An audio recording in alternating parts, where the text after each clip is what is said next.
नमस्कार. विद्यागौरव school and junior college आमलाड येथे वक्तृत्व स्पर्धा व रंगभरण स्पर्धा आयोजित. यावेळी शाळेचे मार्गदर्शक ललित पाठक व शाळेचे प्राचार्य विश्वास पवार यांच्या हस्ते लोकमान्य टिळक आणि लोकशाहीर अण्णाभाऊ साठे यांच्या प्रतिमेचे पूजन करण्यात आले.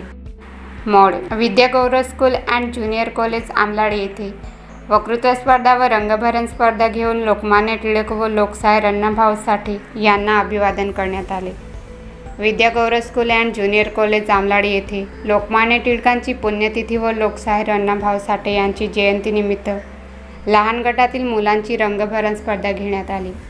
तसेच इयत्ता पहिली ते 12वी पर्यंतच्या विद्यार्थ्यांची वक्तृत्व स्पर्धा घेण्यात आली.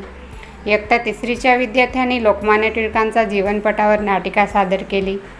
वक्तृत्व स्पर्धेत एकूण 52 विद्यार्थ्यांनी सहभाग नोंदवून लोकमान्य टिळकांच्या जीवनावर तसेच लोकशाहीर अण्णाभाऊ साठे यांचा जीवनाचा परिचय करून देत विद्यार्थ्यांनी आपले मनोगत व्यक्त केले. शाळेचे शिक्षक किरण वसावे सर तसेच शिक्षिका मयुरी मॅडम व वैशाली पावरा यांनी या स्पर्धेचे परीक्षण केले. कार्यक्रमाचे सूत्रसंचालन शीला माळी यांनी केले. तसेच प्रस्तावना राजश्री शिंपी तर आभार प्रदर्शन रंजना शिंदे यांनी केले. यावेळी सर्व शिक्षक शिक्षकेतर कर्मचारी उपस्थित राहून कार्यक्रम यशस्वी पार पडला. NDB 24 न्यूजसाठी प्रतिनिधी अजित पवार.